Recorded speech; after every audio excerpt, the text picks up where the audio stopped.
Hello, and thank you for listening to this Ringside Report Network podcast today. You can find more in-depth, exclusive written content on our website at ringsidereport.net. Before I hand it off to Dave and the team, I want to remind you that we are a listener-supported creator team. On our website, we would appreciate it if you supported our sponsors or purchased our exclusive merch. Branded clothing, mugs, and even jiu-jitsu gear, which are available only in our store. You can become a recurring supporter of our content at membership.ringsidereport.net. This, along with all our podcasts, is available on Spotify, Apple Podcasts, YouTube, Amazon, iHeart, and TuneIn, wherever you get your podcasts. It would help us immensely if you left a positive review on Spotify, Apple, or Amazon. Thank you for your support and enjoy the show. Please welcome David Simon. Good to see you again, David. Thanks for coming back. Oh. Was that the worst finish in SmackDown history? Who will John Cena's final opponent be? And some news about the crown jewel of WWE. It's Wrestling Uncensored time.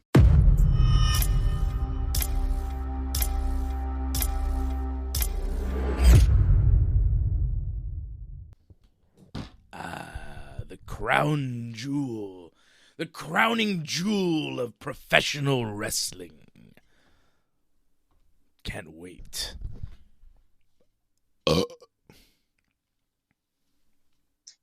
all gassed up for it, sounds like. Yeah. That's how I feel about crown jewel. Yeet. Sure, you can't wait for that 8 a.m. start time. You're I'm up. Roaring for that one. I'm up. No problem. Oh, so there'll be a post show too. Maybe. Oh wow, cool. Do you want to do one? Well, I'll be in New Brunswick actually. I'm making my debut in New Brunswick that day, so won't be me on that show if you do it. But good luck. Maybe I won't do one then. I'll probably just be by myself. Oh, that'll be fun. Have the kids involved. It'll be great. Yeah, me and Zev just do it. We'll watch it together. Might as well just do the show with me. He's good. He's good. SmackDown ending. You want to talk about? Unbelievable. We'll talk about Crown Jewel too. Seth Rollins, Cody Rhodes made official. Also official tonight. They're doing champion versus champion matches, right, at Crown Jewel. I thought they might kind of continue with their regular scheduled stories, but no, they're switching it up and doing a spot show, basically, called Crown Jewel in Australia, where they're making up a ring that apparently we're supposed to care about. Cody Rhodes brought out this ring that he won, I guess, last year at Crown Jewel that I have no recollection of because it hasn't been brought up since he won it. It doesn't really matter. It's not really real in the grand scheme of WWE. It has no impact on anything. But here we are, Crown Jewel. Cody and Seth and Tiffany Stratton versus Stephanie Vaquer, who is the new women's world champion. Stephanie Vaquer. You know, if you want to pronounce it that way. I like Nikki Bella's pronunciation. Vaquer. Nevertheless, those matches are happening. I'm not a fan of that. The champion versus champion matches that don't really mean anything. And also, you know, just don't help anybody.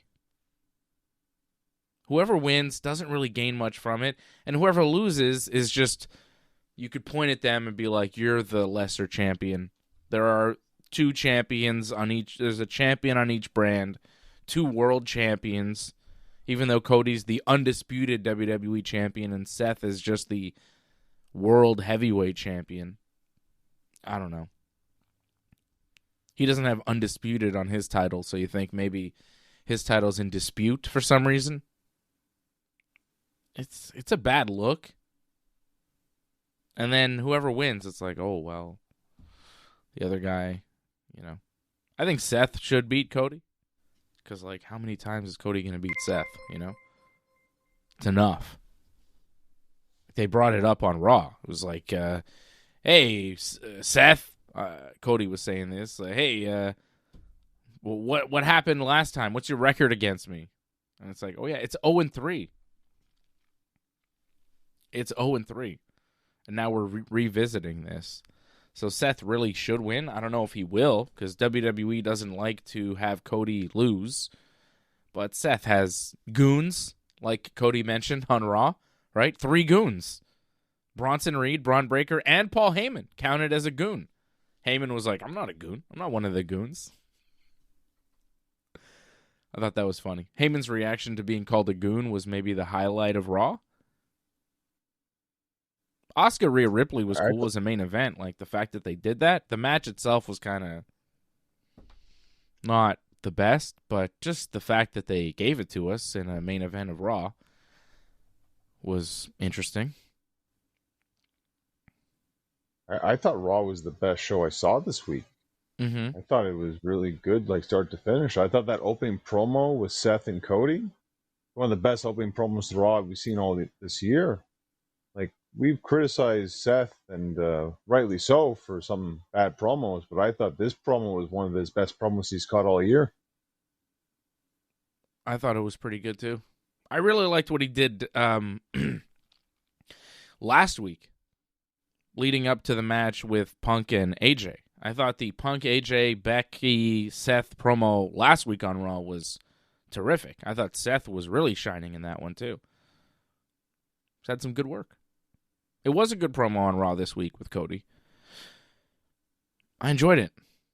I like Cody saying, what do you think of you, Seth? I like Seth asking Cody, what do you think of me? Because you're calling yourself the quarterback, the main guy in WWE. Like, what makes you think you should be that guy? Seth has that whole thing. But I couldn't help but think, when Cody and Seth are kind of standing there being like, I'm the alpha in WWE. And it's like, no, I'm the main guy. I'm watching them both, and I go, neither of you are the main guy, right? The main guy is sitting somewhere at home in Florida waiting to come back, and we all acknowledge him as our tribal chief. He's the main guy. It's just funny to see both those guys being like, I'm the main WWE. It's like, it's Roman. Everybody knows that. They're both big stars, Cody and Seth, but Roman's still the star attraction. He's number one.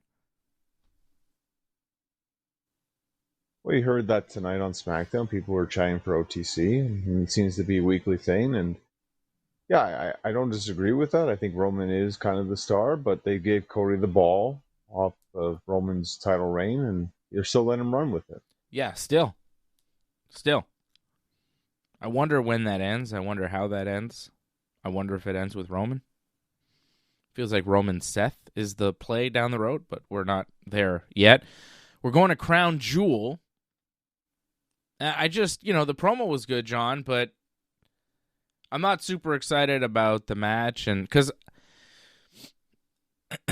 Seth after the match stays on Raw. Cody after the match stays on SmackDown.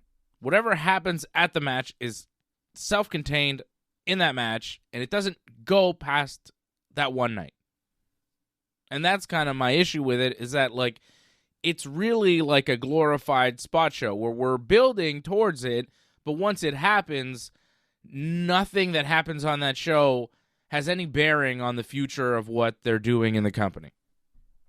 Like, I don't like those types of shows because it's like kind of a waste of a month. Because at the end of it, you go, okay, well, none of that mattered. Maybe one or two things will, but in the grand scheme of it, it's like, well, they all move on to their own things that they're already doing. This is just like a temporary program for everybody.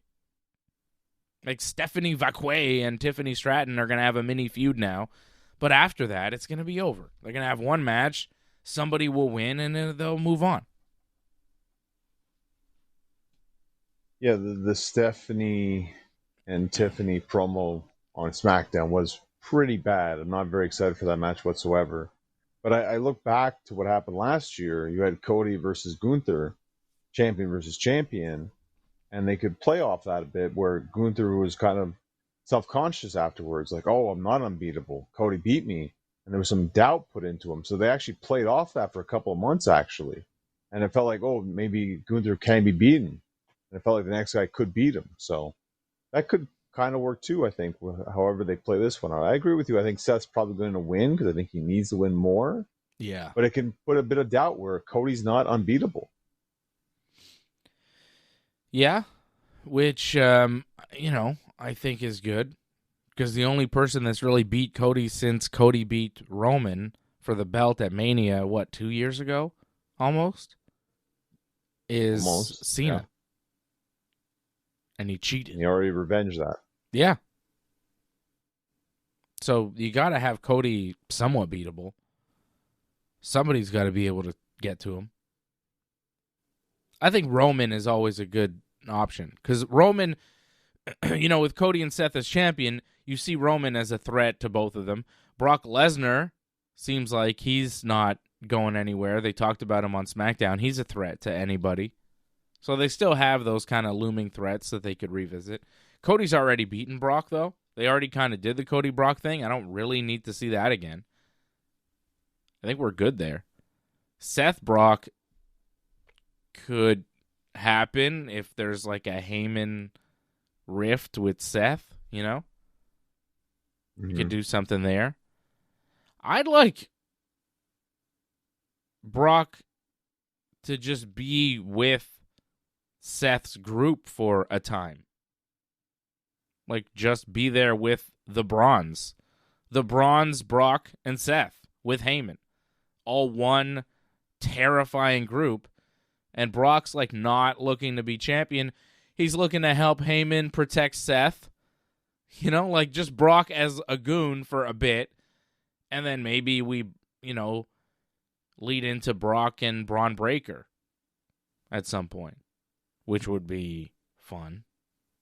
I think you look at the roster up and down and you say, who would be the most fun opponent for Brock Lesnar right now? I think it's Braun Breaker. Like, those two guys would be nuts. Braun Breaker is like a wild animal.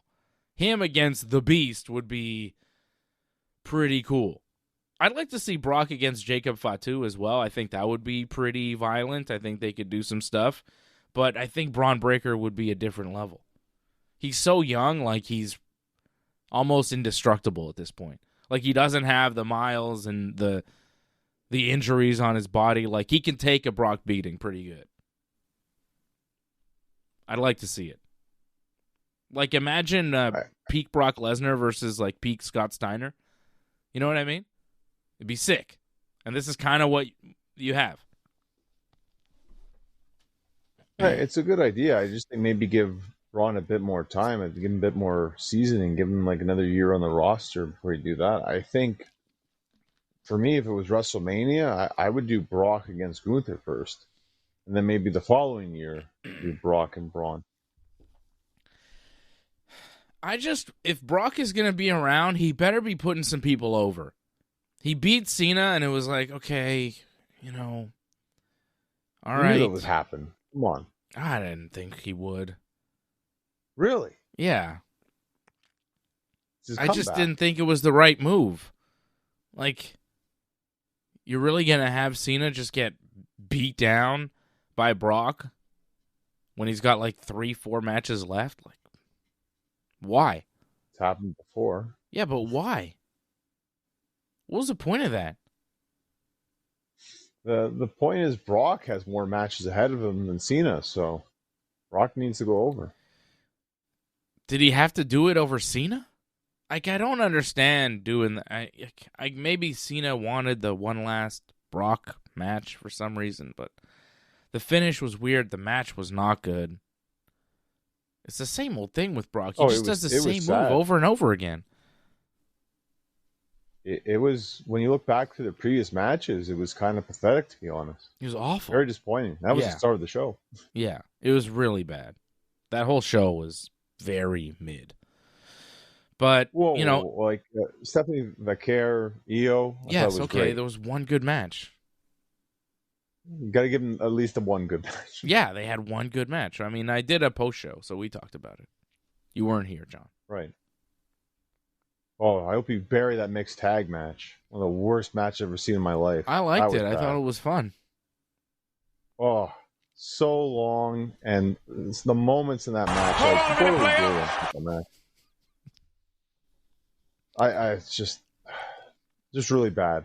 Like I just wanted it to end, and it just would never end. And it wasn't even a tag match in the end. Like it just turned into a brawl. You for didn't even 10 minutes. You didn't even like when they all went through the table? I thought that was just ridiculous and sad. Wow. The way it all just clumped like that. Wow. Didn't like it. Yeah. I enjoyed it. I thought it was fun. You know, it was a little rough at times. You know, AJ's strikes were pretty terrible. Pretty bad. I know you were seeing that going, what? Yeah, they were bad. But I don't know. I thought it was fun for what it was. I didn't expect it to be, you know, a classic match. It was what I expected, and it was a little more. I was happy with it. Was There's Punk no around? reason for that. Where was Punk this week? I don't think he was really around at all this week. He wasn't on Raw, I don't think, right? I saw Raw. I didn't see him. No him, no AJ. I guess they just taking a week off. Okay. Maybe he's not going to Australia. Maybe, yeah, they're just taking some time off. I mean, they wasted 29 minutes of my life, so they deserve to take time off. Wow. Yeah, I don't know what AJ's doing. Is she coming back? Is she not? Don't know. Well, she signed a multi-year deal. Like, she's not done, sadly. Oh, did she sign a multi-year deal? I didn't know that. Cool. You're unhappy that she's back. Okay. I love it. Okay. We got to talk about Tiffany Stratton, Jade Cargill, and Nia Jax that went down tonight on SmackDown. As little Carmine Lupertazzi would say, a total debacle. First, before we get to how bad the finish was, because I know that's the main thing you want to talk about, can we talk about the fact that it looked like Tiffany and Jay were like a tag team? Because they both were like identical gear. Oh. Did they have identical? I mean, it was different. Not too far off different. I mean, it looked very, like... Jade was like all red, and Tiffy was like red and white. It was mainly red. I mean, you saw a bit of white in the front, but it was mainly red. She had like cherries on it. Yeah, in the front. That was about it. Yeah. They mainly looked like a tag team. Like when they did double suplex, I thought it was a tag team beating up Nia. I thought it was an homage to Cherry, former WWE women's wrestler. I don't know. Did nobody see this when they went out and be like, this looks a little bit off? Because it looked a little bit off when I was watching that match. It felt like a handicap match. The gear color thing doesn't seem to be enforced in WWE these days.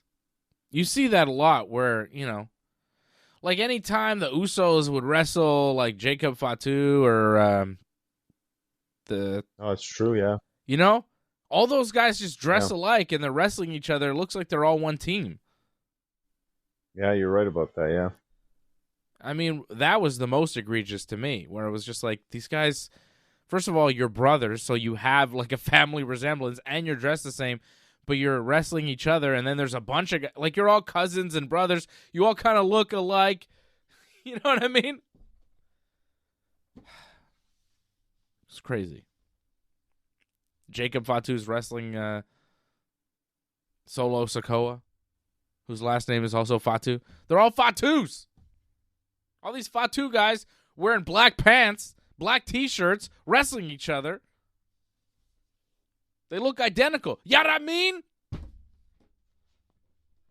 was nice to see Jacob again. Yeah. And he was getting into Drew McIntyre's face, which I think would be a fun match. You know? That's going to be good.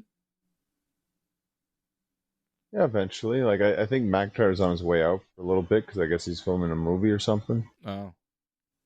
So maybe that's down the road.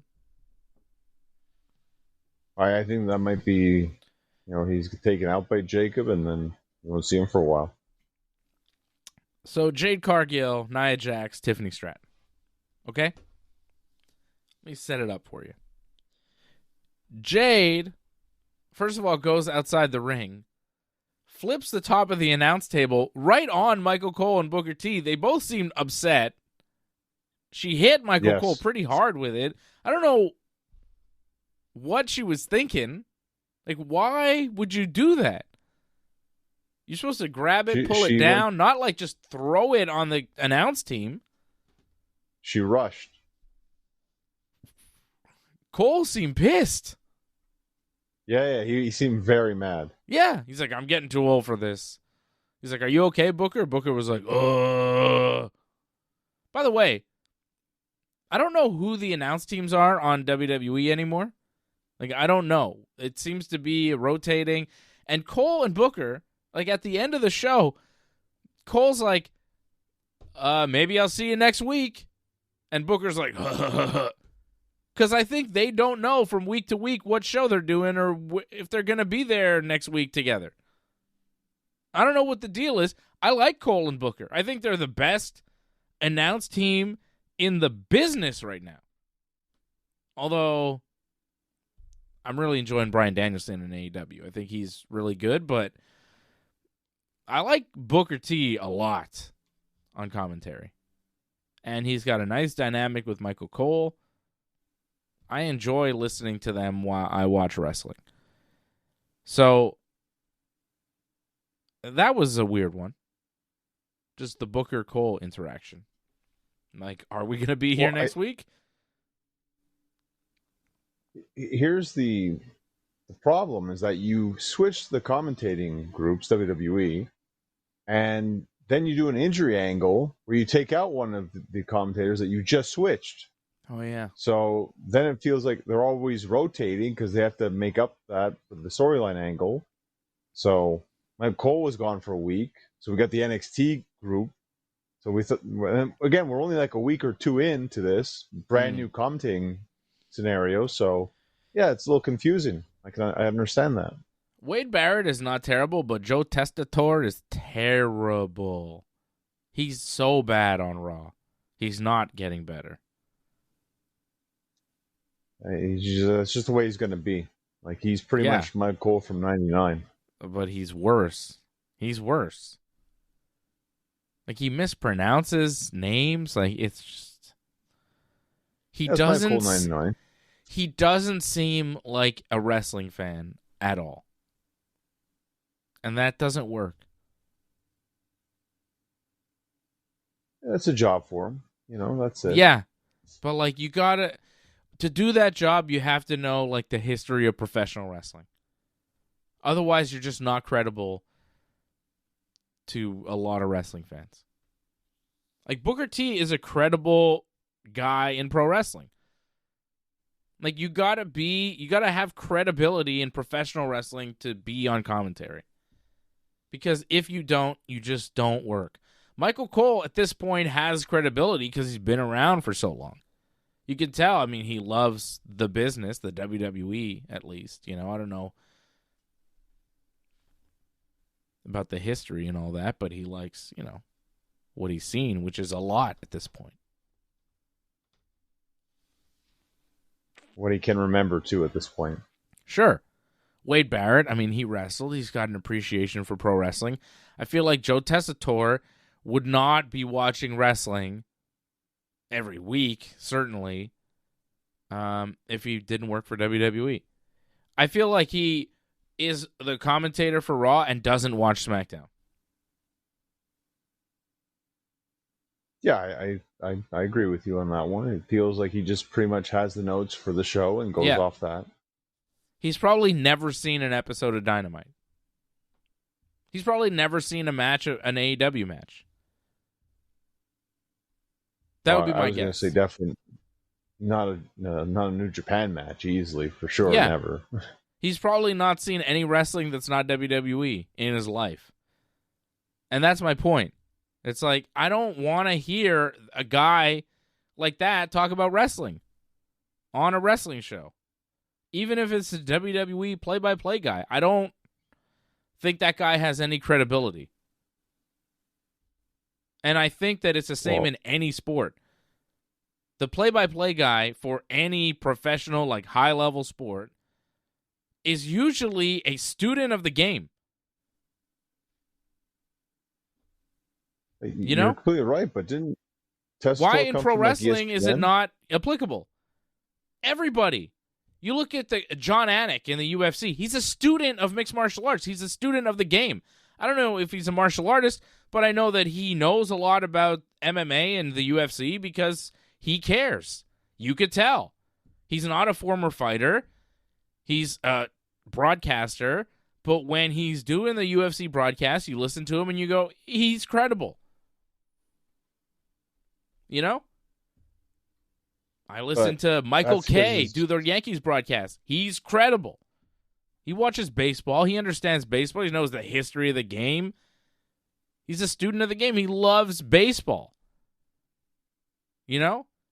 I don't think Joe Tessitore loves professional wrestling. And as a guy who loves professional wrestling, it's kind of offensive to me to hear a guy do the play-by-play for Monday Night Raw. You know, a job that's been held by Vince McMahon, Jim Ross, and now this guy? Like, it's offensive. He doesn't belong. He's not good. To be fair, I think we've had worse, to be honest, actually, in the last couple of years, because they've been trying this whole thing with the other new broadcasters that hasn't been working, but this is their new ESPN guy that they're going to try out. Wrestling's not his top interest, obviously. Like, obviously, he has other interests they probably likes to cover instead, but they're trying him out because I guess he works well with the people there more than likely. Yeah. But we see right through him. You see right through him. I don't know if we'll ever be happy, really. I think we'll always find something to complain about. I mean, look at all the commentators from start to finish. Like, I mean, you could say Michael Cole's good, but you tolerate Michael Cole. That's about it. And I think the same thing with a lot of other guys. I think Excalibur is kind of cringy at times, just some of the things he says. I don't love his style, but I respect him as a play-by-play guy because I know he's a former wrestler, and his love and knowledge of professional wrestling shines through when he does commentary. I think he's respectable as a play-by-play guy. I wish he'd take off the mask. I just think he's too gimmicky. He's too shticky, and I wish he could just play it a little bit more straight. But I think that he does a solid job because he cares about wrestling, and you could tell. I just think there's been other people better than him so far. Of I think course. JR was better than him. Of course, Jim Shivani Ross was better is the best of all time. Can't compare Excalibur to Jim Ross. It's like unfair, you know? But just that's the problem, I think, with Excalibur is that the lead announcer, he's always put in that role. And I think he'd be better as maybe like the second announcer. I think the lead is better for either JR or Shivani. I don't think they can carry it. I don't think they want to carry it as much. I don't hate Ian Riccaboni. I think is all right. Yeah, he's okay. I just find like there's other commentators that are better. Mm-hmm. I agree. You know, I thought Gorilla Monsoon was pretty good. Can we just get an AI Gorilla Monsoon to do commentary? They've done that already. It's fun, but just have Gorilla and the Brain. Bobby the Brain. They've already done that. Them We're doing spoiled. Modern day wrestling. We were spoiled. We had Gorilla and Bobby the Brain. You can't get better than that. Well, no, some would say it got better with JR and King. But... I mean, and then we had JR and the King. JR and the King, man, they were so good. And I also liked Vince and whoever he had with him. Vince and the King, Vince and the Brain, Vince and Macho Man, Vince and Mr. Perfect, Vince and Ted DiBiase. Like, Vince on commentary with whoever he was with was always good, too. Unbelievable. Tremendous. What a maneuver, you know? Vince was good. And you could tell, like, who Vince really liked when he was on commentary, which gave you kind of an idea of who he was going to push. Well, I'm glad we lived through the good Brett times. for that. You can kind of tell how much he loved Brett. Yeah. And Sean. Sean, though. Man, did he love Sean. The Heartbreak Kid! Oh, my God! Look at him! He's so beautiful. You know? Well, as much as Sean was a jerk, like, he couldn't deny it, the talent. No question about that. Mm-hmm. He was pretty damn good. Okay. So let's talk about what's not good. Let's get back to it, Sean. Okay? Jade Cargill What happened? tosses the announce table on the announce team. We got distracted. Started talking about announcers. Jade Cargill, I'm trying to talk about. Jade Cargill! And then Nia Jax does an Irish whip to Jade Cargill into the stairs. Yep.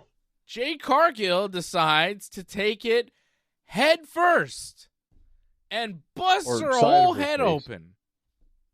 Side of face or whatever, yeah. The cut was like in her eyebrow, and it was like a deep gash. Did you not see that? I think what happened, you know how like the steps, they have the like that hold kind of position. They Yeah. have that little like. I think that's what happened. She got her head caught right in that little hole. How that happened, I don't know, because I've seen that spot done a million times, and no one ever comes up bloody from that. They 'Cause take it, they hit their your shoulder, they fall. Like, they don't go head first. You take it shoulder first. Right. You turn. or hand. Or whatever. Shoulder looks better. Sure. Because then the stairs move, you get that sound, and you take a bump after. It's better. But you don't Just go not your face. face first into steel that's like all, because it's like not smooth either. It's like kind of, And there's holes in it. Yeah. So she goes face first into it, falls over, and is like, oh, and then she's got to get up. Nia throws the top of the stairs away and then goes to pick up Jade to suplex her. Jade reverses, manages to lift Nia up for half a second before she just, bam, drops her on the stairs with a Samoan drop, which, like, is she allowed to do that to a Samoan? She did it. And that looked rough. Like, she barely got her up there. It was shaky. And then she goes right into the camera like, it's my timer! And she's, like, bleeding like crazy. I don't think she was supposed to do that because they don't want you showing all that blood. The referee immediately went and like started patting her down with something to get the blood off her face. But it was still bleeding because she was cut pretty good. I think that's going to need some stitches. And Jey Uso too. yeah, Jey Uso wrestled this week, which is kind of nuts. He wrestled like 2 days later? He wasn't concussed? Apparently he passed the concussion protocol, so. I mean, to me, if you bust your head open on a steel chair and you need stitches, you probably have a minor concussion. I'm surprised they let him wrestle 2 days later. Anyways, Jade Cargill. Jade Cargill is outside the ring, kind of patting down her eye. The referee goes to the other side of the ring. There's nobody in the ring at this point. Tiffany is like missing in action. Nia's on the other side selling the Samoan drop. The referee tells Nia something, probably get in the ring, because then Nia gets in the ring. Jade goes and hits this like, it's a black hole slam, right? Yeah, pretty much, yeah. What do they call it? Do you know? They remember? call it some sort of Eye of the Wind or something, or Eye of the Storm. Eye of the Storm, some sort of slam that she does. It's not her finisher, which is the Jaded. Yes. So she hits this Eye of the Storm slam on Nia Jax, and it's like, oof, let's get through this. She goes for the cover, 1, 2, and Nia kicks out. And No, then I think Tiffany broke it up. no. Oh, no, okay. Nia kicked out. All right, fine. Nia kicked out. And then Tiffany comes in and kicks Jade off Nia in like a kick which would be like to break up a cover. You know? Right. It seemed like Tiffany was late on that because Nia just kicks out and then Tiffy shows up. As soon as Nia kicks out, then Tiffy kicks Jade off of her. Jade rolls out of the ring. Tiffy goes to cover Nia. 1, 2. Nia does not kick, does not lift her shoulder, and the referee is like, doesn't count 3. The crowd, there's a lot of talking at this point. They're talking to each other. There's a lot of confusion you could tell with Nia and Tiffany and the referee. And I feel like maybe Jade was supposed to break it up and something else was supposed to happen. I don't know what happened there, but we'll try and figure it out, John, in a second, because then Tiffy is like, okay. She kind of pulls Nia over closer to the corner, hits her with an elbow to like keep her down and keep this thing moving, goes to the top rope, hits her moonsault, 1, 2, 3, match ends. As Jade, by the way, is just kind of sitting there on the apron watching it all go down, bloodied and just like not trying to stop it. Like we saw her, when she got kicked out of the ring, she's like looking on the apron while Tiffany and Nia are like confused after the pin. I feel like Jade was supposed to break that up. It was a terrible finish. The crowd was booing because the referee should have counted 3 because everybody saw Nia not kick out. What happened? Was Nia supposed to kick out? Was Jade supposed to break it up and she missed her spot? That feels like what it was, because the finish right after, like if Nia was supposed to kick out, right? So Nia kicks out and then Tiffy's supposed to then hit her with a little elbow and go to the top and hit her moonsault and then pin her? Like that's really the finish? I feel like the finish should be something where, Jade stops Tiffy, Tiffy does something to Jade, gets her out, and then hits her moonsault on Nia, 1, 2, 3. Something like that. Like involve, like a more kind of elaborate finish rather than I'm going to try to pin you off Jade's, like, kind of not finisher, just a slam after Jade Jade couldn't pin you. You kicked out after the slam. I kicked Jade off, and I'm going to try and pin you like you're going to not kick out this time. And you don't. That was a crazy thing. She didn't. She kicked out for... Jade hits a move. Nia kicks out. Nia's still down.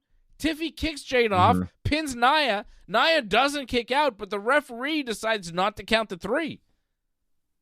Like, it was bizarre. Somebody screwed up. The referee looked like she was apologizing after the match. So maybe it was her fault. Maybe she was supposed to count 3. But if she was, that's a terrible finish, because why would Nia kick out of a move? Like, if she's so dead that she can't kick out from Tiffany, she shouldn't have been able to kick out from Jade because she took no further punishment. It's the same move that she's selling.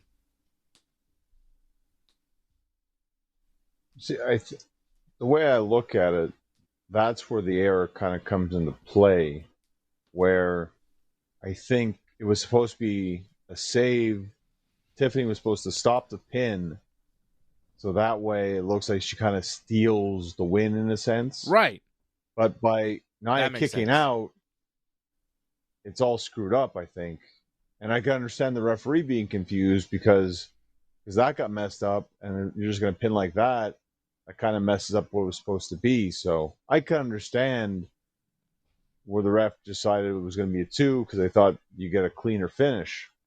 And in the end, it was probably better to do that. But unfortunately, you create that awkward scene where 1, 2, and then what's going on, hello, talking, Nia late kick out, and then the boos like nonstop after that point. Yeah. But, like, if you're correct about what was supposed to happen, right, where Tiffy was supposed to kick Jade off and then get the pin on Nia and beat her that way, steal the finish. Like, really? Because that was not even Jade's finisher. That wasn't Jaded. Right.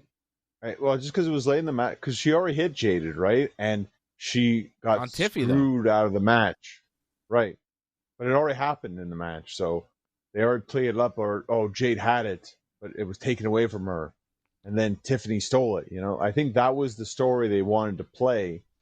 And they're still going to play it. It just didn't play out the way they had planned, I think. That was a mess. Because it was so I mean, obviously, like, things obviously went off the rails in so many ways there. Jade throwing the announce table, Jade getting busted open, the no kick out on the 3, like, it was crazy. I mean, when you saw this triple threat match, I mean, come on. Like, you had to expect something like this was going to happen. It was okay until they went outside the ring. As soon as Tiffy, like, did that dive and kind of, like, snagged her foot on the rope and almost broke her neck, things just went south. Like you talk about, John, you know, as a wrestler, you understand how these things work. You say one thing goes wrong, and sometimes just, like, everything starts to pile up, and it just snowballs out of control. And sometimes wrestling matches do that. And, you know, I, as a non-wrestler, would not know that. But because you've talked about that, I noticed that. Where kind of you notice one thing going terribly wrong, and then the rest of the match just kind of goes sideways. And I think that's what happened here. Like, things just kind of started spiraling, and they couldn't just get back on the horse. They were just all discombobulated. And I think the problem, too, is you don't have 3 strong workers or veteran workers. Yeah. When Nia's the strong veteran worker to kind of, you know, steer the ship, I think you're in a lot of trouble there. And again, like, I think just looking this on paper, it's like, I'm surprised it wasn't worse than what it was. I feel like Jade has improved quite a bit. She has, but I mean, again, there's still going to be moments. She's not comfortable in certain moments. Clearly, like, pushing tables off, going into steps. There's still some work that needs to be done. Like, I think she gets the idea of doing it, but the execution needs some work. Yeah. She's going for it, though. You can see the effort, which I like. Because, like, I think she's trying to improve. You could see the improvement. You could see her putting in the effort. Sometimes she's going a little too hard. But there's a lot of talent there. And if you can make it work, in a year or two, she's going to be, like, really something. If she keeps kind of going at this rate and doing the right things. She's already, like, I thought she might win the belt tonight. Just because it was a SmackDown, like, nah, it's not the right time. Like, it has to build to something else for that to happen. And it still might. But, yeah, it wasn't the right time or place. Tiffany's held that belt for a long time, though. Yeah, and sometimes they do a quick switch before a champion versus champion match. They do that. I mean, they kind of already did, though, right? Because Stephanie just won the title. So, yeah, it's a little much to do another one. I don't know. Like, I think you kind of need strong champions right now because you have kind of 2 brand new. Seth didn't win the title, like, you know, like a long time ago. It was kind of recent. So, like, you kind of need those long champions right now. Yeah. You're not, I mean, I guess so. I suppose. So that match was a total debacle. Sami Zayn wrestled Javon Evans, an NXT wrestler, beat him in a U.S. title open challenge. I thought that was solid. I've heard of Javon Evans. I've not ever watched a full Javon Evans match. So tonight was the first time for me. Huh? He's wrestled on SmackDown before. Has You've seen he? him before. Yeah, he's been in like tag matches on SmackDown. You may have not noticed him, but he was there. Well, maybe he's just becoming somebody that I've started to take notice of. He's not bad. He's got some nice moves. There was one little snag or two, like a little bit. Again, like he's young, 22. Like he's not going to be perfect, but obviously tons of potential there for 22. And Sammy, I think, brought the best in him. So thought it was easily the best match we saw tonight. Yeah. You didn't think it was Kiana James and Julia versus Michin and BFAB? What do you think? Come on. Kiana James wrestles. Look at that. I mean, she's there, and yeah, like it's fine for what it is, the gimmick and all that, and at least she's still wrestling. Like, isn't Piper Niven done? What do you mean? Well, one, like she's injured, right? And now there's rumors that it might be career-threatening, and they were doing an angle on SmackDown tonight where like Chelsea, she's looking for a new person. Yeah.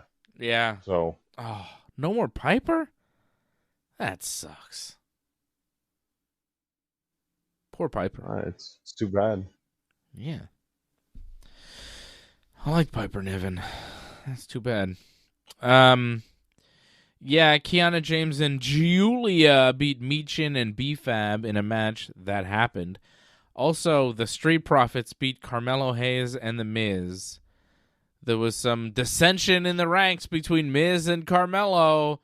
Miz tagged himself in. Carmelo didn't like it. Miz took a top rope splash from Montez. Carmelo looked like he could have made the save, but decided not to help his tag team partner. Took the loss. Didn't care. Carmelo, even Miz's tag team partner, Carmelo, doesn't like The Miz. No one likes The Miz. He's the worst. I didn't like this ending, actually. It's like, so now we get Street Profits and Wyatt Six again? Why do we keep going around circles here? Like, honestly, like Miz and Carmelo would have been a refreshing change from the same old we've always gone through. I don't want to watch any of those guys you just talked about. Well, I think that's a problem. So Street Profits, Wyatt Six, Miz, Carmelo. I'm not interested in any of those guys. Well, a guy that you are interested in, like Kip Wilson, like he's just by himself now. So yeah, and I don't like his like, oh, you're toxic masculinity, Damian Priest. It's just weird. Yeah, and I guess Elton Prince is hurt for a very long time because of stupid Fraxium. There's a lot of injuries right now in WWE. You really look at it. I miss Pretty Deadly. They should be tag team champions right now. It really sucks that they're not, because the tag team division on SmackDown is terrible. It's so bad. Tag team division on Raw is not bad. I saw my favorite tag team in action this week on Raw in a 6-man tag. Thank God for the New Day. God, those guys. It's a good match. How good did they look, too? Just physically, they're so jacked. Kofi and Woods are like super jacked these days. Big G Langston there. Tremendous. I'm starting to like Big G. I mean, he's no Giancarlo Stanton, but he's a decent Big G. Not as big as Big G. The real Big G, Giancarlo Stanton, much bigger than the Big G in wrestling. Now I'm blanking on his name. What's his name? Grayson Waller. Grayson Waller! Who's in much better shape than when he started. Like, he was in awful shape when he started. I just think it's funny that they're both called Big G, and Giancarlo Stanton is a baseball player who's like much bigger than the pro wrestler, Big G. They should meet. And, it'd be funny. They should honestly replace, Grayson Waller with Giancarlo Stanton. Imagine Stanton with the New Day. What a force. I just want to say evening to Angelo. Congrats on your Blue Jays tonight. It's going to be quite the race to the end here. 2 more games. Blue Jays got to keep winning because the Yankees are not losing. Yankees won again. What's up, Angelo? You're doing shout-outs? I'll do shout-outs. CSL Lauren, Jason Pete, Ryan Katz, Angelo Contagonis, all the members in the chat I'm seeing over on YouTube over at join.ringsidereport.net. Membership.ringsidereport.net is where you can support as well. Thanks for watching, everybody on YouTube, Kick, Twitch, Twitter, all the things. We're on all the things. Rumble. Royal Rumble. Yeah.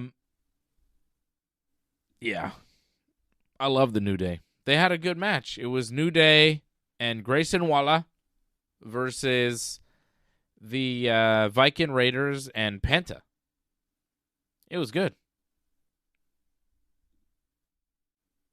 Well, that finish was quite spectacular. That Mexican Destroyer off the top. Yeah, it was nuts. It's amazing Grayson Waller that Waller's took okay. quite a wallop.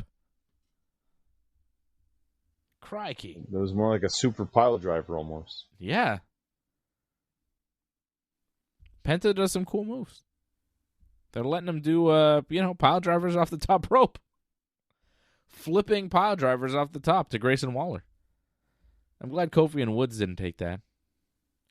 Are they just trying to have Grayson Waller follow in the footsteps of Big E and just like break his neck as well? Because that was pretty rough. That would be bad. Like a curse. Like, you know what I mean? If Grayson Waller got injured, like a career-ending injury, be like, uh-oh. You don't want to be the third member of this group. Just saying. Be careful. Well, it'd be karma on him because he was all happy when his partner got hurt, his ex-partner. That was a story. Wasn't real. Right. Where is Austin Theory? Is he okay? He is actually injured. Like, yeah, but is he like done wrestling? Like, what's the injury? Apparently, like it's gonna be close to a year for whatever it is. So, yikes. Yeah. Well, he'll be back. He's a young guy. Man, you know what I don't like? The whole Bailey, like, sometimes she's nice, sometimes she's mean to, what's her face? Lyra Valkyria? That's just awful. What is the worst part is Lyra's reactions, because at first she didn't like Bailey, and now she's all, like, scared of Bailey or, like, timid of Bailey. Like, I don't understand the character direction of Lyra whatsoever. Yeah. I don't like that. I didn't like Jey Uso beating LA Knight, but, LA Knight got distracted by the bronze, so whatever. That whole thing, too, with I don't hate that. The LA Knight and Jey Uso and Jimmy Uso and all that stuff where, Jimmy is friends with LA, but Jey hates LA, and, Did you like the finish? The finish was okay. I thought the post-match thing was interesting, where... the Bronze were advancing on LA Knight and they were going to beat him up. And Jimmy was like, hey, they're going to kill him. You got to come help me. And Jay was like, nah. So Jimmy grabs a chair and, like, makes sure that the Bronze don't come and kill LA. I thought that was good. You probably saw Raw live, I'm guessing. No. I did not see Raw live. No, I didn't see it live. Okay. Maybe you didn't catch that they edited the finish, right? Because for whatever reason, the ref wasn't counting. I guess the shoulder wasn't down. But they edited right to Paul Heyman to cut down the fact that the ref is taking too much time. Oh. And I guess Jay was very audible on being mad at the referee. And you can still kind of see it a little bit. They didn't cut it all out. But apparently maybe he was too vocal to the referee and they had to edit that part off. And that's why it goes right to Heyman on the pin. Oh. I guess that's what happened. I saw it not live. Yeah. Live, you would have seen differently, yeah. Yep. It was, it was what it was. But I like what they're doing with LA Knight. They're featuring him a lot on Raw. He loses a lot, but he's featured, so Yeah. it's something. I still feel like he's one of the main players, though. Like, he's, Yeah, I agree with you. Like, I mean, you don't have to be invincible. If anything, it's better that you're not invincible, actually. Yeah. I think the fans get behind you, too. I think he's got an outside chance to win the Royal Rumble. It's still a long shot, but yeah. I think he might. And then Asuka turned on Io. Asuka and Kyrie both turned on Io Sky at the end of Raw. Thank goodness, because all those promo things they did before it all happened was so bad. Yeah. I'm like, this is the worst angle in all of wrestling. Yeah. It is atrocious to watch. Yeah, I really can't stand any more Io Asuka promos where they're talking to each other backstage in English. It makes no sense. It makes no sense. Wasn't a fan, too, of that. Rhea got sprayed quite a bit with mist and was just lying there for, like, ever. No referees or anything. Just let her, struggle in pain. And she's covered almost head to toe in mist. I'm like, a little bit of logic lost in this one. I understand they have to sell the whole Io thing, but it's way too long, her just covered in that mist. Yeah. The mist is, I don't know. The mist in 2025 is not my favorite thing. Like, what is it? If it's safe enough to put in your mouth, how bad is it when it's spat on you? For some people, it's like poison. What is it supposed to be? You've seen the reactions. What is the substance supposed to be? Something that burns, apparently. Like, well, if it burns, you wouldn't put it in your mouth, would you? To spit it at someone? You might spray it at them out of a squirt gun or something, but you're not going to put it in your mouth and go... Because then your tongue would be damn... Like, what? Right. You're not wrong about this. I'm just saying it's the way they sell it. I know. But my point is, it's dumb. Like, at a certain point, it was kind of fun and cool. But at this point, when I watch wrestling and I see The Mist, I go, well, what is this exactly? And I feel like people that don't watch wrestling and may tune in go, what is this? It's silly. It's embarrassing. The Mist. And I hate how people, like wrestling fans, treat it like, oh, The Mist. Like they're kind of in on the joke. It's like, no, guys, can we just... Enough with The Mist? It's stupid. And the way you're selling it, it's like very dumb. Makes no sense. They act like they've been lit on fire. Meanwhile, in AEW, Darby Allin's got a literal flamethrower. He's literally lighting people on fire. Sell that. That makes sense to me. There's a guy lighting people on fire. He's crazy. Fire hurts. Fire burns. Mist that you can put... You can't put that fire in your mouth. I know it looks like some people do that, but there's a trick to that. It's not fire in their mouth, okay? Great trick. Yeah, I can't do it, but I know it's not real. Fire in the mouth. Something's going on.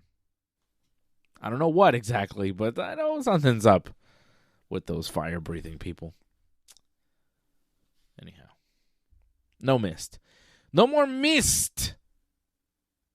There was, Edge was on AEW this week, okay? And there was a lot of talk. There was a lot of rumors. And there was a lot of hope, I think, from a lot of fans. Because Edge said he's leaving. He told Christian backstage, like, I'm leaving. I'm going away. I don't know if I'm ever coming back to AEW. And everybody was like, oh, he's done. He's wrapping up. He's going away. He's going to be John Cena's last opponent. But the word is, he's not going to be John Cena's last opponent. He's just going to film some TV show, and he will be back to AEW because his contract is still going for another year or so, right? So Edge will not be John Cena's final opponent, even though it would be pretty nice for that to happen. I wouldn't hate it. I think people got excited because he did the whole 5-knuckle shuffle right at All Out. And the attitude adjustment. And the attitude adjustment. And then so fans I started guess chanting, Cena, Cena, Cena. So they thought there was a connection there, and the fact that that match happens and then he leaves. So people wanted to connect dots, but it's just not going to happen. Yeah. I mean, it's kind of think about it. Like, it's not they win the match. They do an angle too. They bring in like Edge's wife, Beth. Yeah. And then he's just going to leave and go back to WWE? Like, come on. Yeah. But, I mean, there was buzz, for sure, for a day or so, until people were like, wait a second, it's not happening. It's like, all right. Well, who's Cena's last opponent going to be? Apparently, it's not going to be Brock. They're not going to revisit that. Brock is just kind of done with Cena and is moving on, and now Cena's going to do other things. Cena's going to wrestle AJ Styles at Crown Jewel one more time against AJ. AJ's going to get to beat up John Cena, which I think is cool. There's really nothing behind it, but it's just, a match to have on the last run. It's got like 3-4 more dates. When you think about who can give Cena a good match, I think AJ Styles, if he's not at the top of the list, I mean, he's very close to it, I think. So, and I can't think of too many other people you really want to be like, oh, I want to see Cena in that kind of match. It's really against guys I've never seen Cena wrestle against, honestly. Like, I'd like to see him against Braun Breaker, him against Gunther. It's just guys like that. Guys that you've never seen and you wonder, what would it be like? Do you think that should be the last opponent? Like one of the younger talents that he just puts over on the way out? Well, I'll still hold true to the Rock thing because that's the whole story with the Rock. So I feel like we need some closure with that. And plus, they had 2 other matches, no end to that. So 1-1. I think that should be the last match. However, I don't expect The Rock to wrestle on television, or some sort of special, whatever it is. Saturday right? night's It's main on event Peacock. in Washington, D.C. in December is going to be Cena's last match. That's on Peacock, I think, right? So Whatever. Yeah, I don't think The Rock's going to wrestle on that. Nope. So Braun Breaker would be great, I think.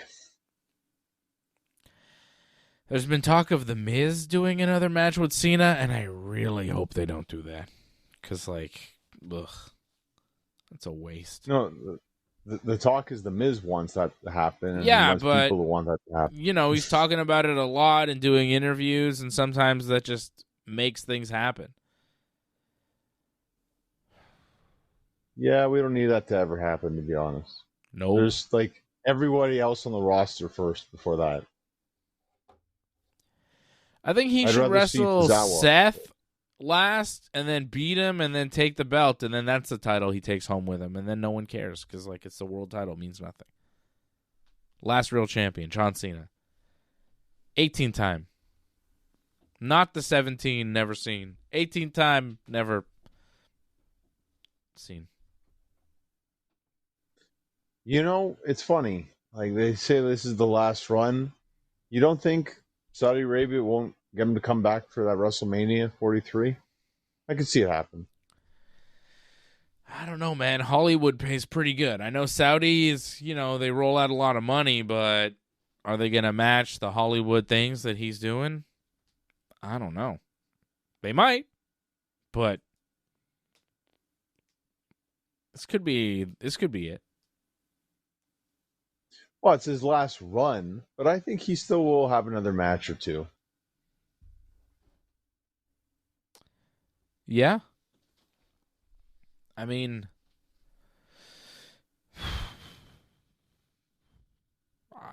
yeah, money man. talks, right? Money. Yeah. All about the money. What? It's all about the money. Hold on, I just lost you. Talk to me. I said it's all about the money. That's why yeah. Cena would do it. That was me. I screwed something up on my own headphones. I can hear you now. All right, now that you're back to normal, was there anything else on SmackDown? I don't think so, right? No.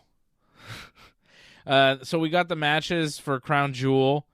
It's Cena versus AJ Styles. It's Stephanie Vaquet versus Tiffany Stratton for the Women's Crown Jewel Championship ring. And it's Cody Rhodes versus Seth Rollins for the Men's Crown Jewel Championship ring. And this Crown Jewel is in Perth, Australia, not Saudi Arabia.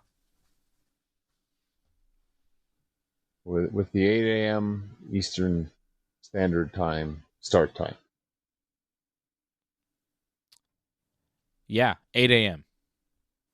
Which I appreciate because that's 8 p.m. Australian time. That makes sense. They're doing a show in Australia. The UFC is doing a show in Perth tomorrow. Guess what time it starts? Midnight? No. Tomorrow night, I think the main card is 10 p.m. Okay, the Eastern. usual. So it's going to happen. Yeah, And the prelims start at 7 a.m. So if you bought a ticket in Perth, Australia for the UFC tomorrow, technically Sunday morning in Australia, your first fight is at 7 a.m. Yummy. 7 a.m. on a Sunday morning in Perth, Australia. Ticket sales have been bad. You got to really love it for you to get up that early, I think. Why do they do this? I was talking about it last night, and I was saying, like, it's TKO. They own both companies. They own WWE and the UFC. The UFC's show is, like, more geared towards Australia because they have a bunch of Australian fighters on the card. WWE show is going to have maybe one Australian or two. They got Rhea Ripley, who's around. Anybody else they can put on this thing? I don't even know who Rhea wrestles either. Maybe, like, I don't know. Maybe Rhea and Io versus Asuka and Kyrie or something. Like, I don't know what they do, but they got to put Rhea on the show, you would figure. The tag makes sense. I think we'll see the bronze tag as well against the Usos. Oh, Bronson Reed. There you go. He's another. But I'm telling you, like, the UFC has more locals on their show than the WWE does. So it feels like it's more geared towards Australia. And quite frankly, it's not a very interesting show. It's less geared towards North America. Like, I think the ratings will be very low in the States and Canada for this show. But they're doing it to make it, like, you know, a comfortable time, a regular time for the North American audience who doesn't care about this show. WWE, their show is mostly Americans. It's like a regular WWE show.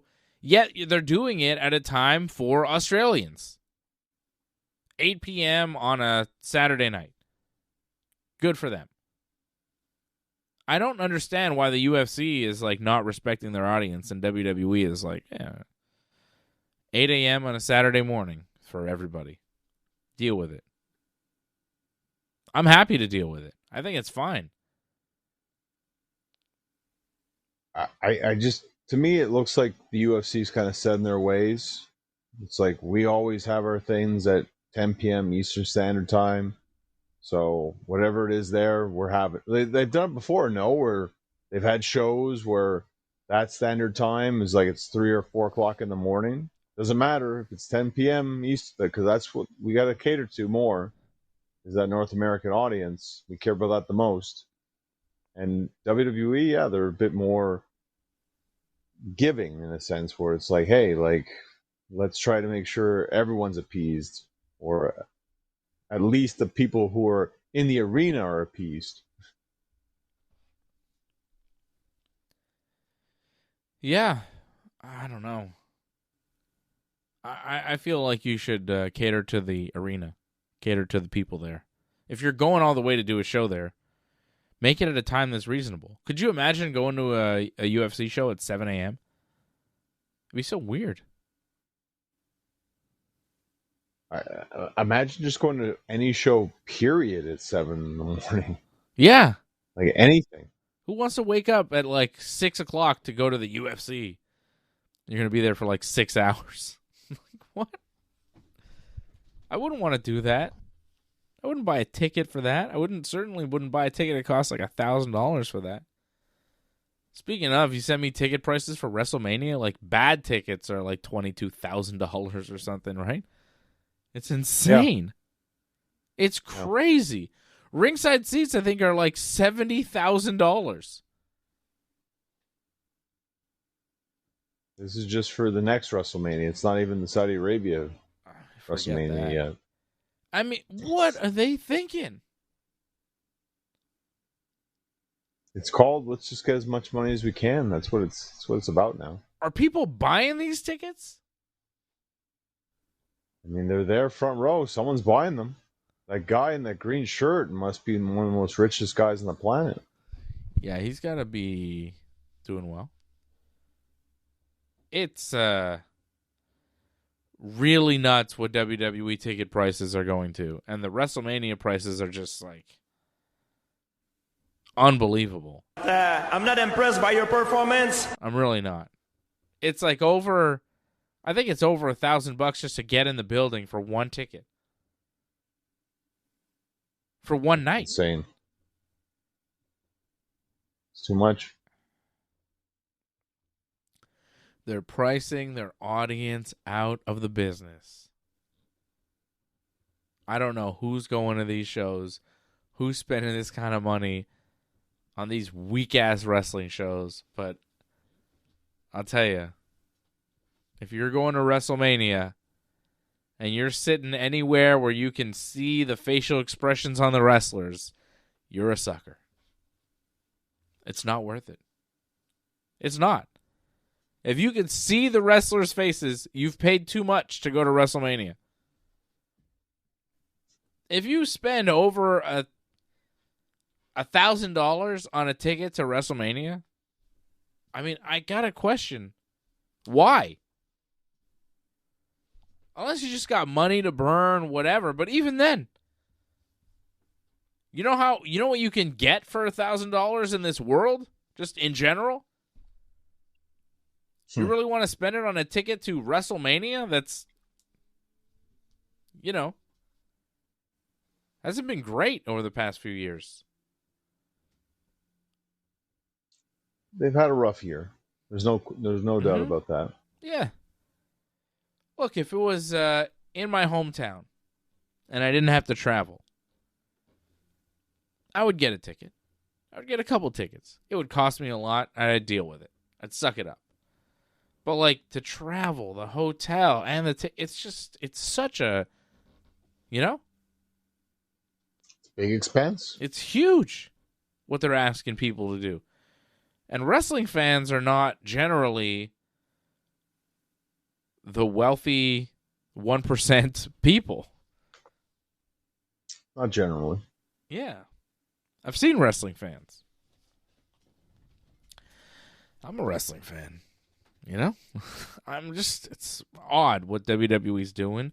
And, as long as they can sell the tickets, they'll keep jacking up the prices. If people stop buying them, they'll have to lower the prices. Supply and demand. And apparently, the demand is there for a $70,000 ticket to a pro wrestling show. Yeah, it's kind of sad. Sad we've come to this. I mean, maybe it's good that people are willing to pay that much for wrestling. It should never happen. They shouldn't have to. They shouldn't have to.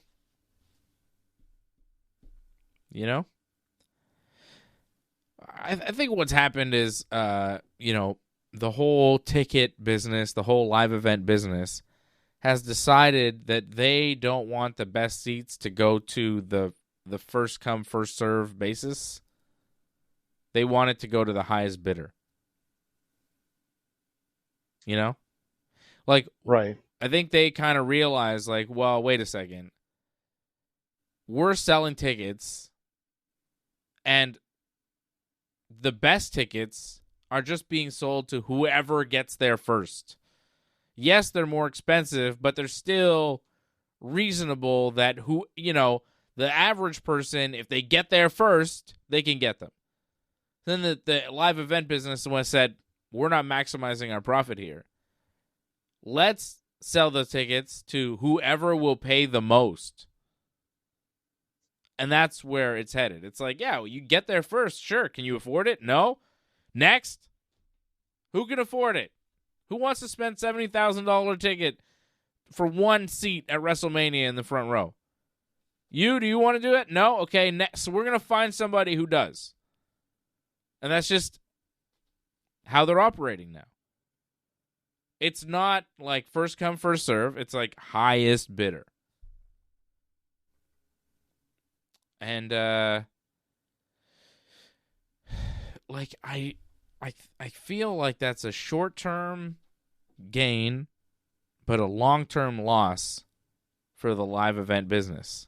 If your live event business is headed in that direction, I think you are going to alienate your fan base, piss them off to the point where they don't want to come back. And when you drop ticket prices, they'll still tell you to go fuck yourself. When you don't deliver on 70,000, I can understand the resentment. Talk to the people in France that went to the WWE show. See if they liked it. They were pissed. It's garbage. WWE keeps shoveling. Like, if they delivered, that would be something else. But they're jacking up the prices, and the shows are very basic.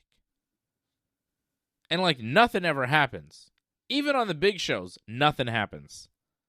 We had SummerSlam. I'm sure tickets for SummerSlam were ridiculous. What happened at SummerSlam other than Cody taking the title back from Cena, which is basically nothing? We just kind of went back to square one.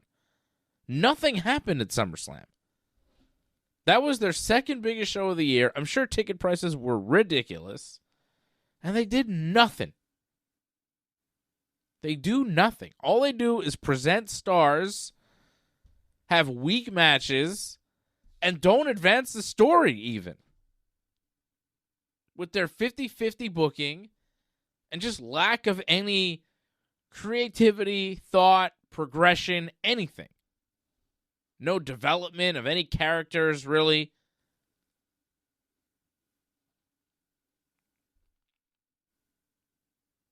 Very bland. The Triple H era is very bland. Again, Vince McMahon, probably an evil guy. But once in a while, it would be like business as usual, and then he would throw something at you creatively on the show, and you'd go, what the hell is going on here? They're doing what? Has Triple H had one of those moments since he's taken over? Where you go, they're doing what now? What? Like, Vince would do that regularly. Sometimes it'd be good. Sometimes it'd be like, yo, what are they doing? But Triple H doesn't even, take the risk.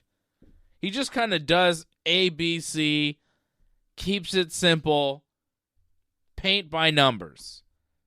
Take what Vince gave you and try not to screw it up too badly. There's no, feeling of anything can happen in the WWE, pal. There's no curveballs. You can see everything coming a mile away. And their swerves that they try to do don't even work. Like I just said, what happened at SummerSlam? Okay? The other thing that happened at SummerSlam was Seth Rollins coming back from injury that the whole business knew was a worked injury, Yet they thought they were taking a big creative risk and fooling everybody. And even though everybody in the world knew that Seth wasn't hurt and was going to come back and take the belt from CM Punk at SummerSlam, which they did, they still act like they're geniuses that fooled everybody. It's like they're in this bubble where they don't even know what reality is. The reality, Triple H, is that everybody knew Seth wasn't hurt. Your whole audience knew it. And you didn't swerve anybody. And you're not shocking anyone with any of your moves. They're all very basic, very predictable. Even when you try to be unpredictable, you fall flat on your face. What was the other thing they tried to like swerve people into and then it didn't work? It was Seth and somebody else before. I forget, but it sucked. Do you know what I'm talking about? Seth was somebody else. No, they had like some other thing where they're like, oh, we tricked everybody. But it's like, no, you didn't trick anybody. We also... Oh, Seth, when he joined Heyman at WrestleMania. They're like, oh, and no one saw this coming. And I'm like, I predicted it. You foreshadowed it on your show like several times. It seemed kind of obvious. A lot of people were predicting it to happen. Oh, no one saw this one coming. Like anytime they try to do these big moves where they're like trying creatively to like keep a secret and like do a big swerve and like a big reveal, it's like, yeah, we saw it coming. Cena turning heel, they're like, ooh, and it's like, yeah, okay. It's kind of predictable. Like they don't fool anybody. And the people they do fool, I mean, are idiots. So who cares? I want to be tricked. I want to go, oh, shit. You got to trick the guys. Like, you got to be able to get us, to get me and Johnny and people that watch Wrestling Uncensored. You got to be able to get people that have been watching wrestling for a long time that have seen it all. Because if you can get us, you're going to get everybody. But if you can't get us, then you're going to lose a lot of your audience, and you're going to look dumb. And to me, when I watch WWE, it looks dumb. Because the creative is very like, ooh, aren't you entertained by this? This isn't this crazy? And it's like, no, man, it's very regular. Vince would do crazy shit. Where you'd go, oh, damn, Vince, what? You know? He'd be like, brawl for all, pal. And you're like, oh, my God. Raw Underground. You're like, what? You know? Weird shit. It's a gobbledygooker. It's a Degeneration X. And they're going to, you know, like, I don't know. Even the Nexus, you know, when it first came, I was like, oh, this is, you know? Like, Triple H is like the Wyatt Six. Like, how's that working out? They're so desperate to make that work, they're forcing the tag titles on them. Because they're just like, we need to make them something, so let's make them tag team champions. And no one cares. Because they're devoid of any creativity. They have no ideas. It's very basic. It's very stupid.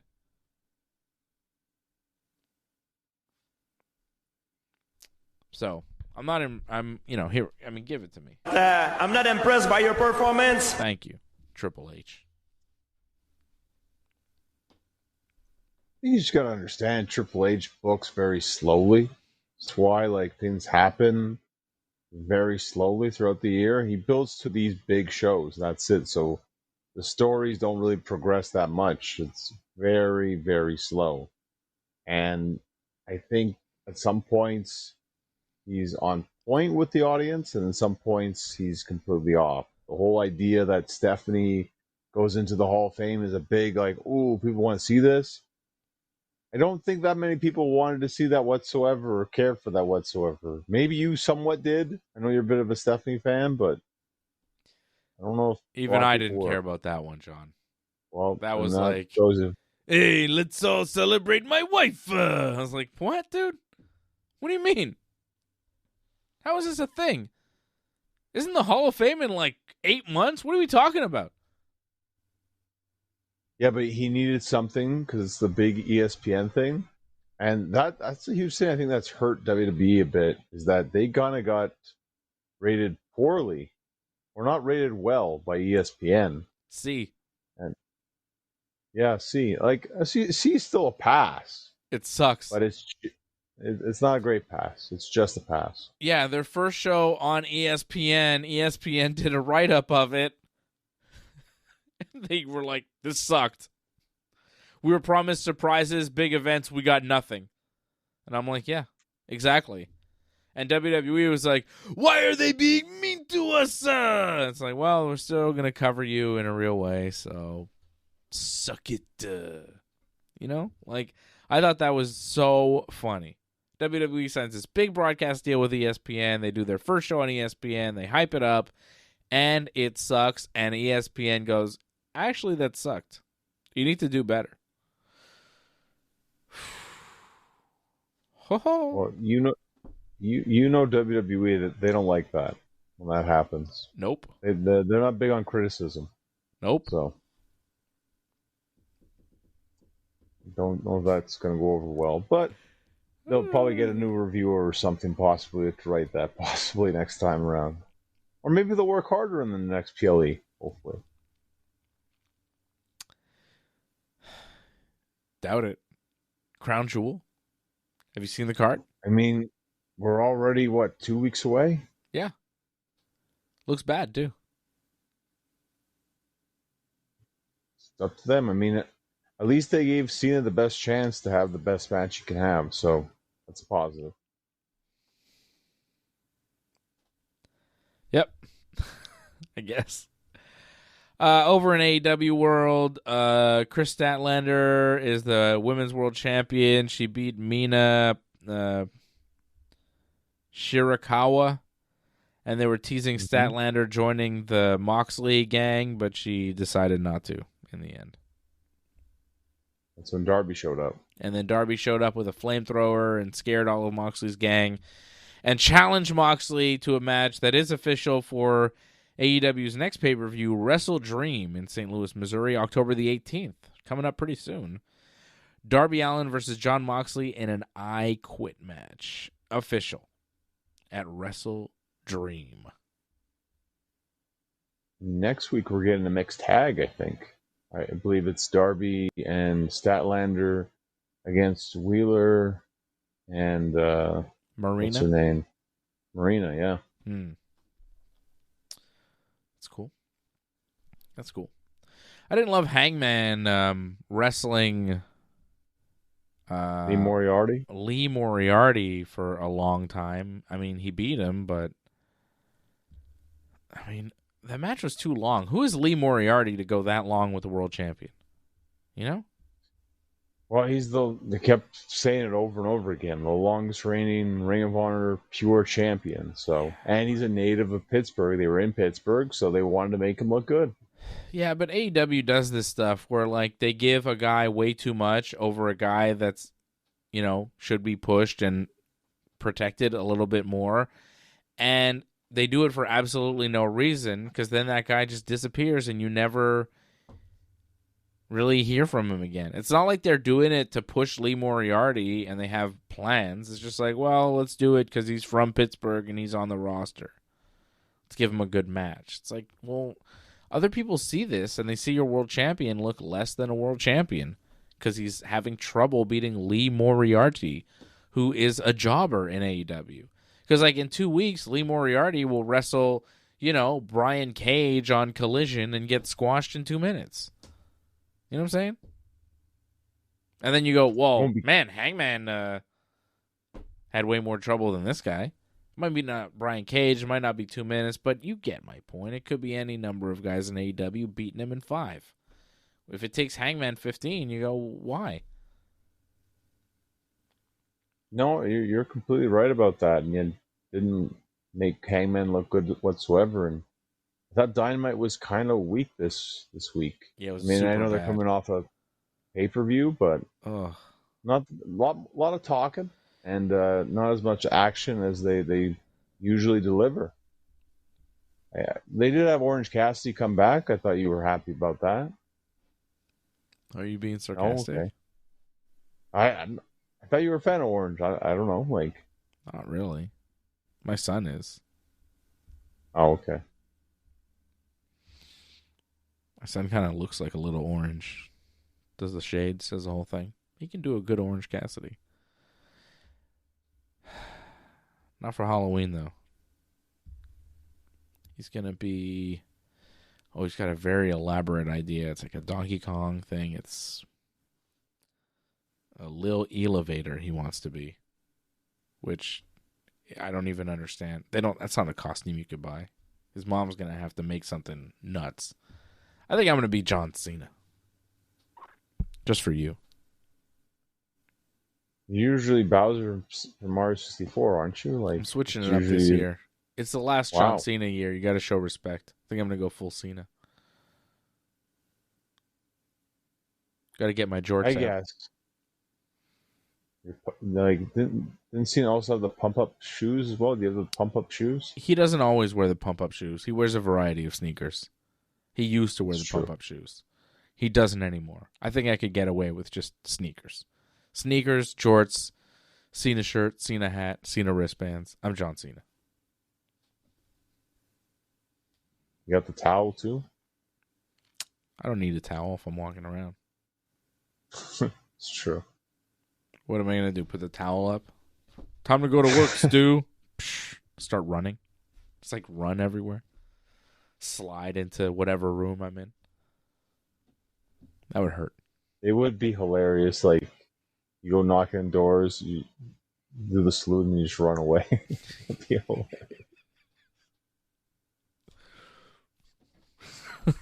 Just bolt. That's the plan. That's what I'm going to do. I'm going to go trick-or-treating with my kids, and I'm going to knock on doors. I'm going to salute, and then I'm going to run away, and then my kids will get candy, and then have to chase me down the block. So that'll be fun. Why is John Cena running down my street? Hustle, loyalty, respect, kids. Rise above hate. Trick or treat. You know? Giving people It would be F5s. funny. Just running into kids on the sidewalk with flying shoulder tackles. They take a swing. I hit them with the spinning power bomb. Tremendous. 5 moves of doom on all the kids on Halloween, brother. It's coming. Yeah, AEW was weak this week. It wasn't good. Baseball was so much better. So much better. I watched more baseball than I did wrestling this week, and I liked it. I'm not mad at that. Well, that'll continue because we're heating up now. I mean, baseball's coming. I mean, playoffs are coming for baseball, so it's gonna be interesting to see how it all ends up in the end. I mean, I feel like the National League's pretty much set, but American League... Ball game over. Yankees win. The Yankees win. They did win, but So did everybody else. the Blue Jays won too, which is not good because we need the Blue Jays to lose. Because we're tied with the Blue Jays for first, but they own the tiebreaker because they beat us more times than we beat them this season. So, So, we need the Jays to lose their next game or two, and we need to beat them. What is this? I think this is just generic music. Oh, this is my It's not Expo Blue song. Jays. I like this. This is good. This is Expo music. Yeah. So we need the Blue Jays to lose, more. There's 2 games left, right? For both teams. Yankees are playing the Orioles. Blue Jays are playing the Rays. The Rays need to win some games. The Yankees need to keep winning. The Yankees haven't lost in a while. Swept the White Sox. Played the Orioles before that. Took 3 out of 4. So I'm hoping we sweep the Orioles here. We won tonight. Let's win again tomorrow. Let's win again on Sunday and hope the Jays lose one of those games. Because if they do, then the Yankees would take the AL East. They would be the top seed in the American League, and they would get a bye in the first round. friend of mine bought tickets to the ALDS in Toronto, Game 1, and I told him, hey, man, I don't think that game's going to happen you bought tickets to. I don't think the Blue Jays are going to be in the ALDS. I think the Blue Jays are going to fall out of first place and get bounced in the wild card round, and that'll be that for the Blue Jays. He didn't like that too much. But I'm hoping the Yankees take the AL East. It would be the ultimate joke on the Blue Jays if we could steal it in the final 2 games of the season. The Jays have been losing a lot. They lost 2 or 3 to your Red Sox, John. And the Yankees that was great. We needed those wins. Yeah, Red Sox needed those wins to stay in a wild card spot. Red Sox tonight. Congratulations to your Boston Red Sox clinching a playoff spot. Pretty down great. 3-0 too. Very nice. Came back, walked it off. Wow. So the Red Sox go into the playoffs. Yankees clinched the playoffs a couple days ago. And the Blue Jays, of course, are going to the playoffs. Just, will they have to play in the wild card round? Will the Yankees have to play in the wild card round? That's the question right now.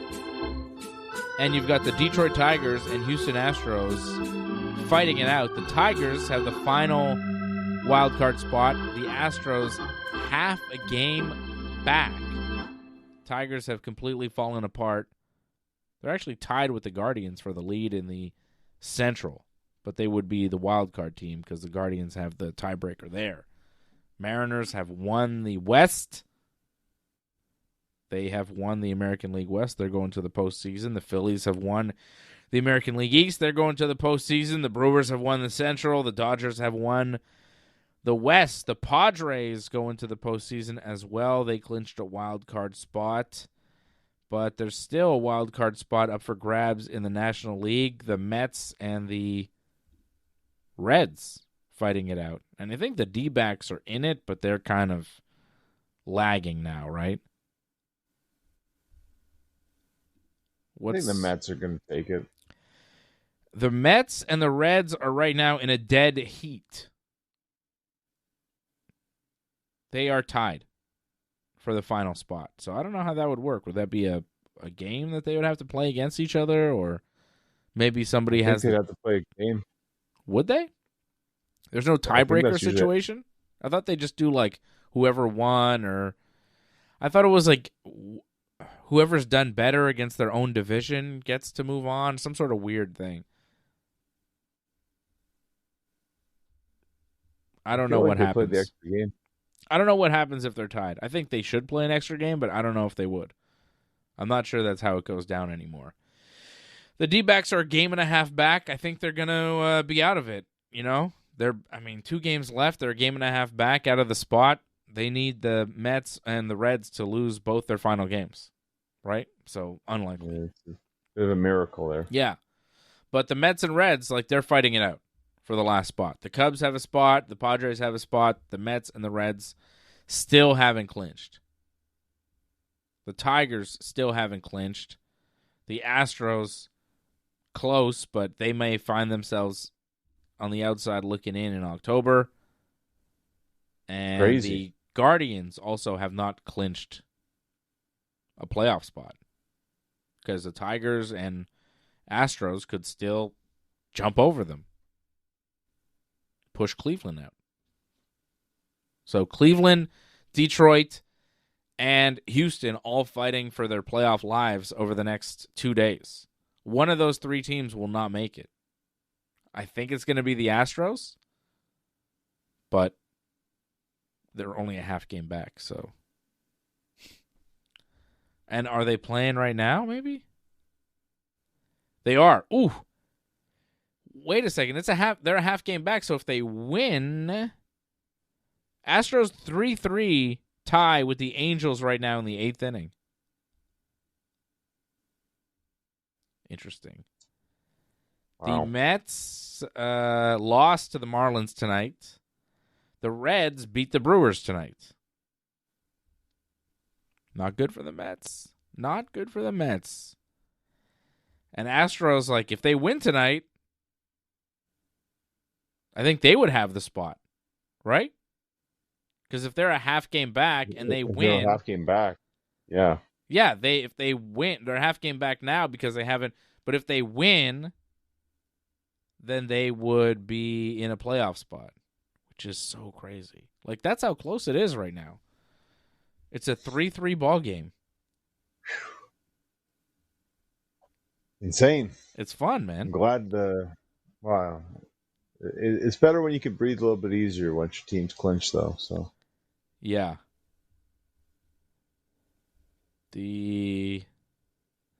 Sorry, I'm saying Astros. Astros are in the American League. I don't know what the hell I'm talking about. They used to be in the National League. I'm getting confused. But they're still in a playoff spot, or they're still battling for a playoff spot, the Astros. Yeah, half a game, right? You're not wrong. I think I was saying National League, but they're in the American League. They're dealing with the Tigers and the Red Sox. I was talking about the Mets, though, right? Has nothing to do with the Mets and the Reds. Sorry. No, but they're still battling for a spot, though. The Astros. Yeah. But if they win with a half game back, they would be in a spot, and they would bump the Tigers and the Guardians. Right? Wow.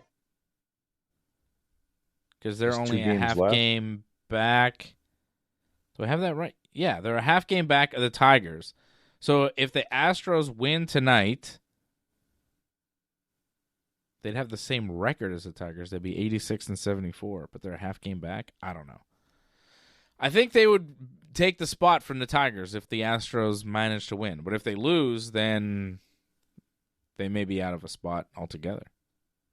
Big game right now. All right. That's it. That's the baseball portion of the show. John, when's your next match? When can people see you? So I'll be in Sudbury next Friday. First ever ladder match as I battle for a briefcase to possibly wrestle for a championship. So it'll be fun. So they'll be in Sudbury for Project X Wrestling. Look up Project X Wrestling on Facebook or Instagram. Check out all the info for when the show starts. So I won't be here next week because of that. Cool. So Johnny will be wrestling. If you're anywhere near the Sudbury area, go check him out. Check out the great, legendary Johnny North in his first ever ladder match, which is cool. If I was near there, I would go and check that out. And to answer Angelo's question, yes, AJ is running for city councilor in NBG. Yes. Vote for AJ. Vote for AJ for city council. I think it would be great to see AJ represent us. That's my plan. I'll vote for him easily. Oh, there's no show next week. Sorry. Johnny, I'm not even on next week. There's no show next week. I'm off next week on a vacation. Mini vacation next week. For reasons. It's my birthday. I'm taking a night off.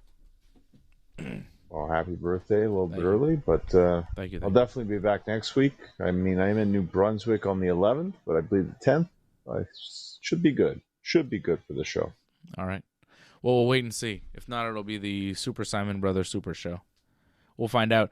But no Wrestling Uncensored next Friday night. But I will be back next Thursday night with Ringside Report, MMA, and the boys. And then we should be doing a UFC 320 watch-along. So there'll be lots of action on the Ringside Report next week, Ringside Report Network. And that's about it. Thank you to all the supporters, everybody watching, Angelo, Jason, Lorne, Ryan, everybody tuning in tonight over at join.ringsidereport.net, membership.ringsidereport.net. Go to our website, ringsidereport.net. All the info, all the stuff, so much great stuff over at ringsidereport.net. Thanks for sticking with us to the end. We would really appreciate it if you could help us spread the word. You know the drill. Hit that subscribe button, flip those notification switches. We are an audience-supported network, so consider becoming a recurring supporter at membership.ringsidereport.net. Check out our website at ringsidereport.net. Hope to see you again next time, and have a good night.